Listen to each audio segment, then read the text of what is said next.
Listen, you know what time it is. It's time for another episode of your favorite new podcast entitled We Hate You, Internet!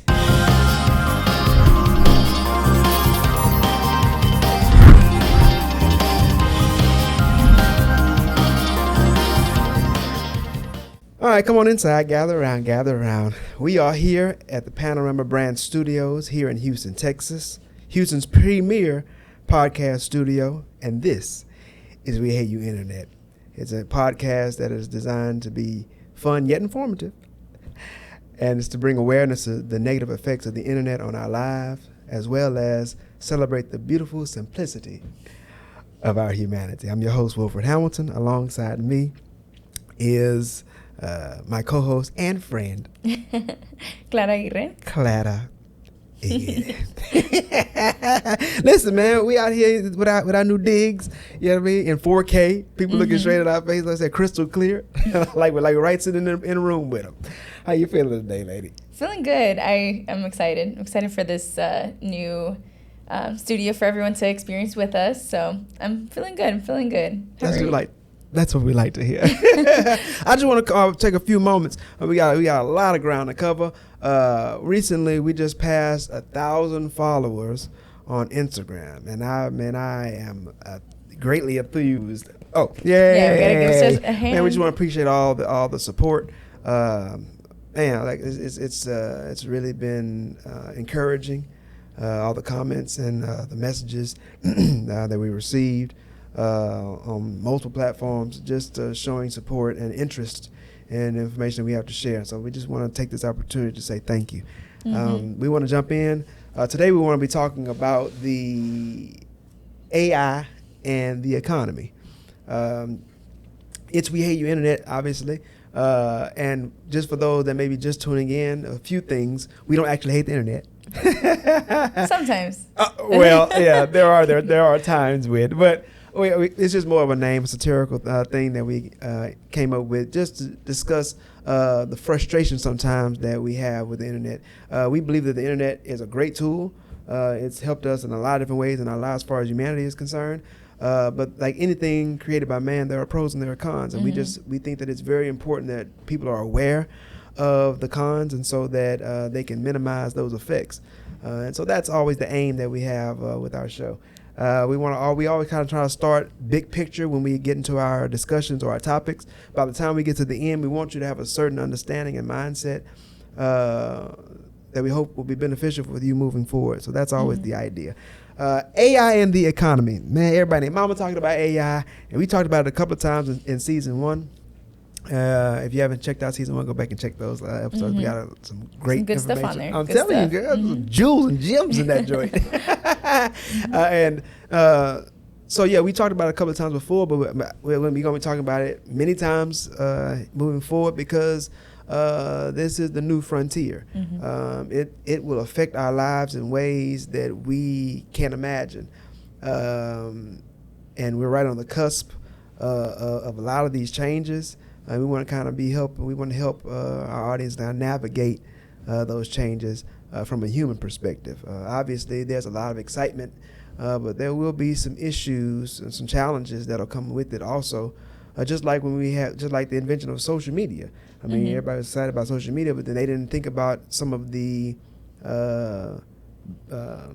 factors that come up as you're growing with it. Indeed, you know what I mean. And so we want to kind of help people along this process, how they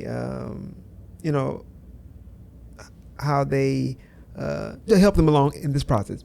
Can't try to find some other witty way of saying it. You said it 3 times already. Anyway, AI and the economy, right? So first we're going to start off just talking about what an economy is. Obviously, that is a big question. It has a lot of different factors, but we want to kind of simplify it as much as possible. This is my own personal definition, I guess you can say, just for the sake of the conversation. It's a system designed for the circulation of goods and resources. And I want you to keep that in mind, because as we go through this discussion, I want that to be a part of your understanding as we move forward. And so a country or society's economy is measured by its ability to produce goods, the ability for those goods to be circulated. Mm-hmm. The circulation of money. Exactly. Mm-hmm. So simply put, obviously that is a simplified version. There's a lot of other things, but we're not going to get into that for this particular conversation. So how will AI affect production? That is the integral point that we want to kind of discuss Mm-hmm. today. When you think about that, there's a lot of things being discussed about. There's a lot of articles. There's a lot of congressional hearings about these things. I think that it will obviously affect jobs. Everybody understands that. And we want to look at it from these perspectives, from an employer's perspective and from an employee's perspective. Employers are chomping at their bits to get to increase automation in their operations. And the reason why is because of obviously profits. You know what I mean? You be able to cut costs. And by cost, you talk about financial, and you want to talk about human cost. Yeah. I think also ease and efficiency is another one. Indeed. Because, machines don't necessarily, quote unquote, make mistakes the way that humans do, Indeed. And so when a lot of times people think about employers, they think about people that are greedy and blah blah blah blah blah. And that may be true. The fat cats. yeah, the fat cats. That may be true sometimes. But I think it's really important that you point out because of the way that society is structured now, and the effects of the internet on society's psychology, right? The workers' psychology. So employers are looking to try to increase profits, obviously.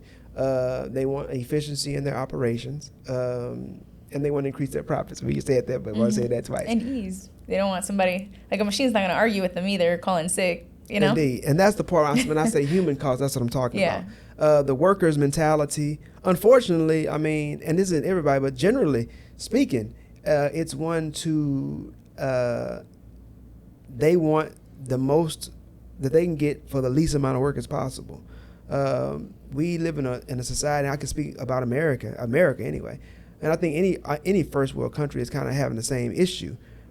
People are entitled, they are lazy, they celebrate victimhood, they celebrate weakness, and it's really a sad commentary, but it puts employers and employees almost as polar opposites. You know what I mean? And this isn't everybody, obviously, but if you think about when you see something on social media and you see a post about work, what is it going to be? I just clocked in, I'm ready to go home. You know what I'm saying? They better not tell me to do anything today. Or that one meme was like, when you put a solid 8 hours in at your job, you look at the time, only 15 minutes passed.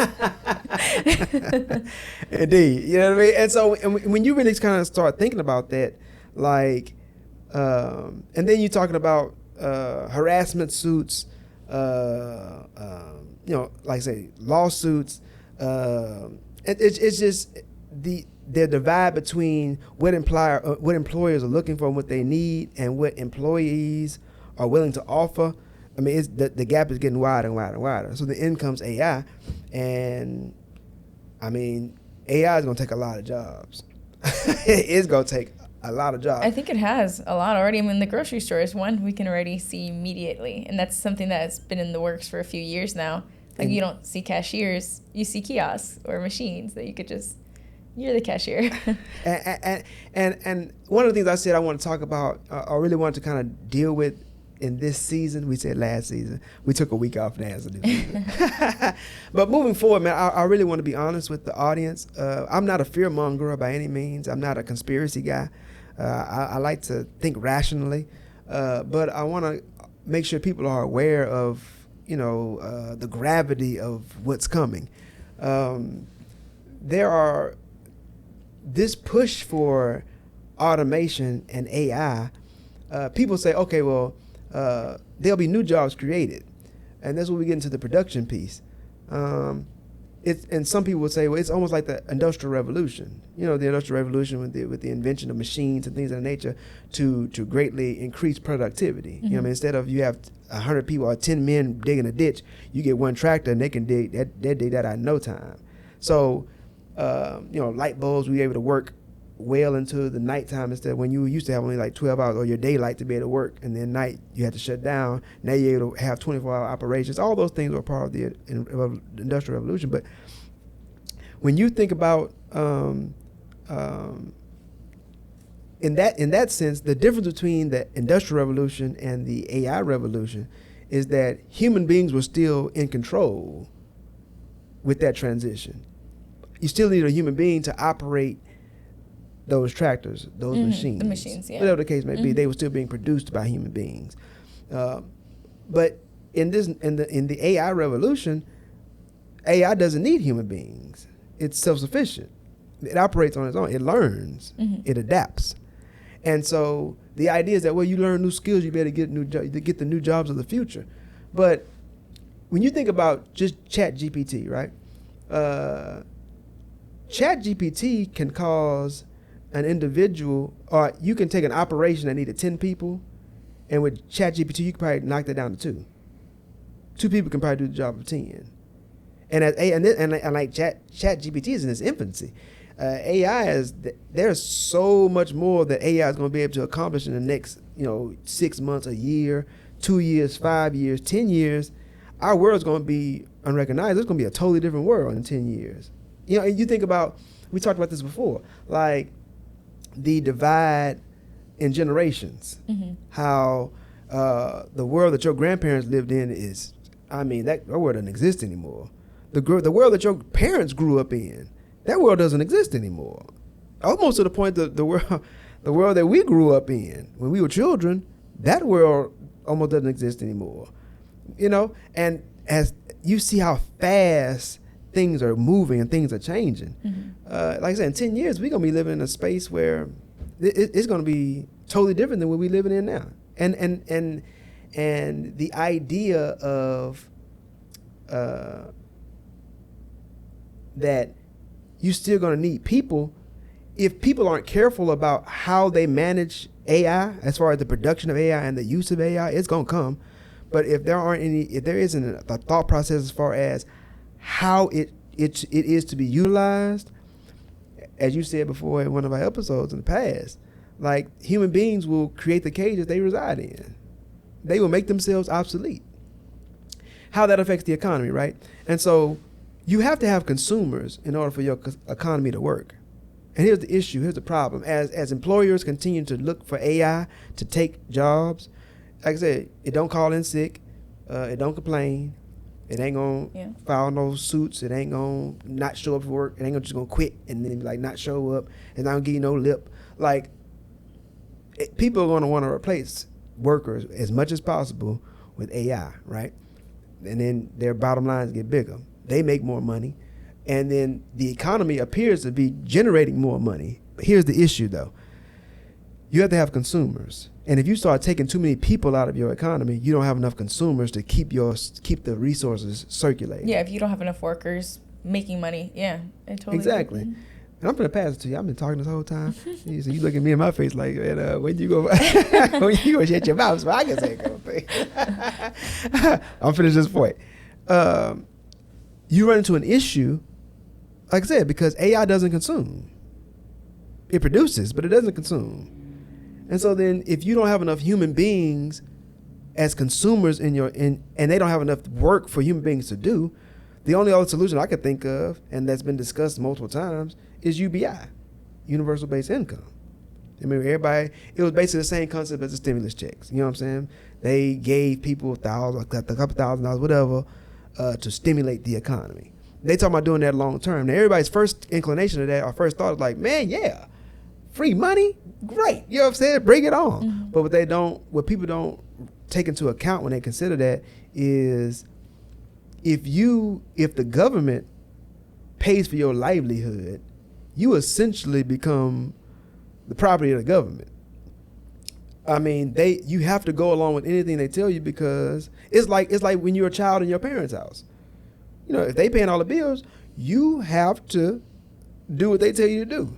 Or like welfare. I think we've talked about this too. Like Yes. when someone's on welfare, they keep you right in that little spot where you can't grow, and you also, you can't do much. You have to stay within that spot so you can get those benefits. But if you make a little more, then you lose those benefits. Exactly. If you don't go along with the agenda of the government or those who run the government, I ain't talking about politicians either, then you'll find yourself in the street. And without being able to get another job, without the skills necessary to be able to provide yourself with any kind of thing, not to mention the fact they've already started the process. I would say and I don't want to say this intentionally, but it's happening. They've dumbed down society quite a bit. People don't know how to work hard anymore. And so if you get them used to getting this free money, then they essentially become property of the government. And that's a bad deal. Like, that's a real bad deal. You know what I'm saying? And so, like, that's one scenario that I can see being a possibility if we don't start making some adjustments now. Okay. Claire, is there anything that you'd like to add? I've talked so much already. No, I think that you bring up really interesting points, and that whole UBI thing is always, since you brought it up when we spoke, it's crazy to wrap my head around because it's interesting. It's true. But I guess what comes to mind when we talk about this is like, it's kind of a tough topic for me because I always think about the worker now, and I always think about Gen Z and how they've kind of changed a lot in the work culture, but when we talk about like AI replacing workers and what comes to mind for me at least is how defeated these workers are now. They don't get paid a livable wage right now as is. So you're going to have people who don't want to work or don't want to perform. And companies don't want to pay that, and the government doesn't want to pay that for whatever reason. We won't get into the politics of it, but they don't want to pay these workers a livable wage. So I think that they're going to put what they think is appropriate, the appropriate amount of effort. What's sad about the whole situation is I think like with the topic of, okay, when we start having the flow of money change a little bit, like we have companies who are making more money now because they have AI, in my opinion, I think we're going to see a more amplified version of what we see now with the top one, or the wealth owned by the top 1%. I think it's going to be even more unbalanced, the scale of wealth in America, at least. It's going to, because if majority of these companies decide for themselves, okay, I'm going to increase profits by incorporating AI and eliminating people, which we've already seen, that article that you sent me of IBM, right? They've decided that they're going to take back those jobs that they had posted. Correct. And they're going to implement AI instead. I think that 8,000 jobs. Wow, that's incredible. That's 8,000 people. Yeah. 8,000 families, 8,000 households. Like, that's insane. Yeah. But anyways, taking 8,000 consumers out of the economy. Yeah, and that money that it's unfortunate because so when I took economy class for school, my professor always said it like this. It's kind of like breathing. It's the lungs of the country, of the world, whatever. The moment that you stop the flow of money, it's like not breathing anymore. It's not going to function. So when you think about these workers who are no longer working, they're not getting their checks regardless of the amount. Like they won't spend it the way that they do, or we'll see that gap widen between the rich and the poor, even the rich and the middle class or whatever. Like, it's just going to get bigger. The divide is going to be more aggressive. But I that's what I think about it. It makes me a little sad for people because I think it's unfortunate, really, because a common argument that I see when it comes to stuff like this is, okay, when people become unemployed because of skill set, what ends up happening is they need to develop a better skill set. So they'll go back to school, so on and so forth. But that's also implying or assuming that these people have that privilege, because that is, in a lot of ways, a privilege. Assuming that they don't have children to take care of, assuming that they are of sane mind or healthy mind or capable, assuming that they are not disabled, assuming that they have the funds to do so. Like, you're assuming so much, but you're not really considering the other half of these things, you know? And it's unfortunate because, yes, you know, when you do take quote unquote low skill jobs, which I don't really like that word too much, but when you take away those low skill jobs, like, people will eventually have to get better and they'll eventually have to learn a new skill. I don't think you really consider the minority or the people that can't really like speak up for themselves, you know. And it's a sad reality, I think, that people have to realize is there. But yeah, that's what comes to mind when I think about stuff like this. And there was something else, but I can't think of it at the moment. but yeah, I just, that IBM article that you sent me the other day with the 8,000 jobs, I don't know, that's something that it's scary. And it's funny because I think that everyone has had a moment like that in their career or in their day where they think to themselves, like, oh God, like, am I going to be replaced by AI? I know that I have, at least, you know, because I think about it. Actually, on my way over here, I thought about, like, Starbucks, because I thought to myself, I kind of want a coffee. But then I thought, you know, how crazy would it be? There was a post that I had seen. It was a young man who talked about how he couldn't wrap his mind around the fact that he could make two drinks at Starbucks, and he will make his wage for that 1 hour. So those two drinks will cost whatever, $15 together. That's how much he gets paid in 1 hour. And he does not make two drinks in an hour. He makes whatever, 20, 30, 40, whatever, it doesn't matter. But he was expressing himself that upset him because he didn't feel like he's compensated for what he does. But then I thought to myself, oh, well, what if Starbucks, you know, had a little machine where they can, like, you know, kind of like how McDonald's does it. Like, you can just select what you want, and it's coffee, you know? And it was just a thought, really. But you know, I wonder if people like that, they also have those thoughts. Like, will I become obsolete? You know, will I still be needed? And that's unfortunate, really. But I don't think we should ignore those thoughts. I don't think we should pass it off as, oh, you're crazy, or oh, you're paranoid, because you're not. You're invalidating those feelings, and those are valid feelings, and you need to address that. I think that, yeah, it's important to grab hold and to be aware of what you're working with, because you're right. Once AI is out, and it's already out, there's no stopping it. It's only going to improve. It's only going to get better, in the sense that it's going to get smarter. You have to decide if you're going to stay away from it, not want to learn from it at all, or become a part of the process. So it's just a really interesting topic. And I think that it's something that, though, as much as I don't want it to come off fear-mongering, I think it's important to highlight those negative realities, because they're realities, you know? I agree 100%. One thing that I wanted to point out, and this is something that you'll hear me say a lot of times moving forward, what can we do as humanity, right? What can we do to avoid these doomsday scenarios? Like I said, a lot of times people think about Terminator, you know what I mean? Like lasers, you know what I'm saying? Blast. I watched Terminator 2 the other day with my son. It was pretty crazy when you watch it. Yeah, you hear some of the conversation, they're like, yo. That's pretty crazy. Is crazy. But you ain't got to worry. Like, I don't think you have to worry about that. Not yet.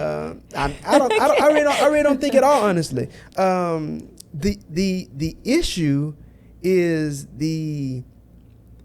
it would be the defeat of human ingenuity, ability, creativity, and free will. Like, that's the stuff that becomes extinct. But you know what, though? We had this conversation, and so the people that create these things, they're intelligent, IQ insanely high.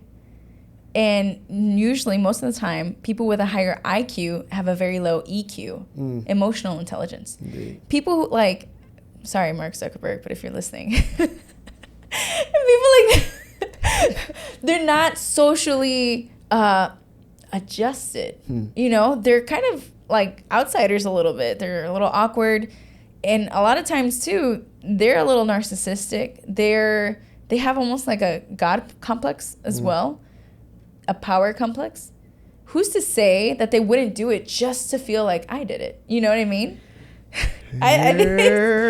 Who's to say? Because again, people with a higher IQ, people who are smart, intelligent, they tend to have lower emotional intelligence, and it's another off balance. It's something that throws off the system because you need both, realistically.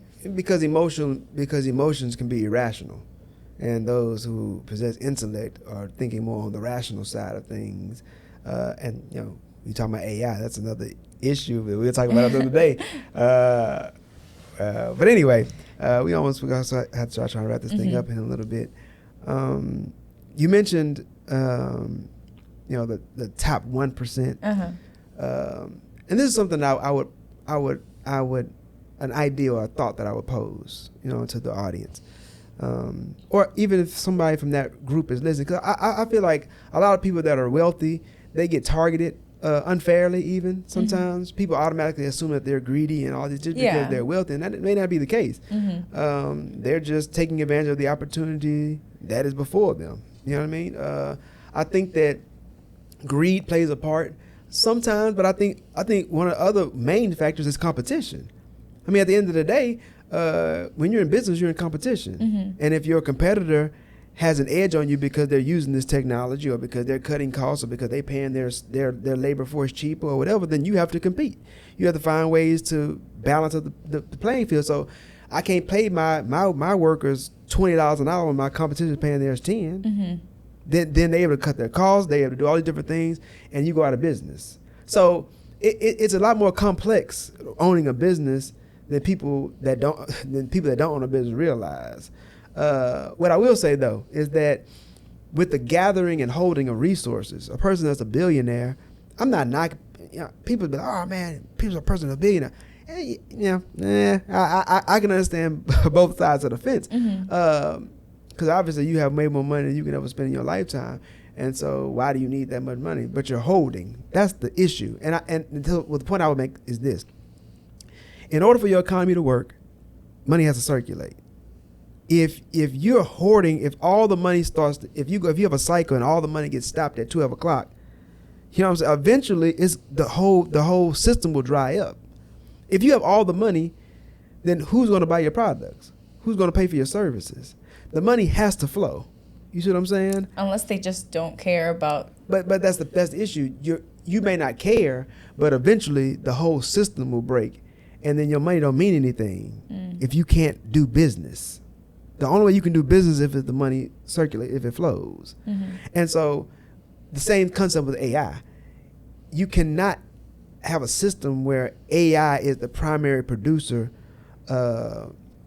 is your primary producer, because it only produces, it does not consume. You have to have consumers.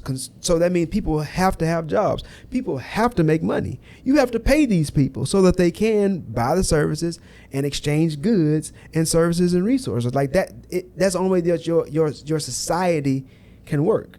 That's why you had the French Revolution. You know what I'm saying? Because cats got a little greedy at the top. Right? So. And history often repeats itself. We go. So put a bow on this. I do want to say real fast. What can we do? I was going to say that. What can we do? We have to start adopting. We have to break our addiction to convenience. Like, humanity is addicted to convenience, and we have to start breaking that addiction. We have to start breaking our reliance on technology, and start learning how to function, how to use our minds, how to use our brains, how to use our ability. We have to start this process, and it's hard, but you have to start having some accountability to be the best version of ourselves outside of convenience and looking for the easy way out. We'll talk about that more. That's about all the time we have now. We'll revisit that idea for certain. We want to thank everybody for tuning in. Great topic. If you have any comments, please leave those comments and any questions that you might have. Until next time, we want to ask that you stay safe, stay blessed, and above all else, stay human. We out.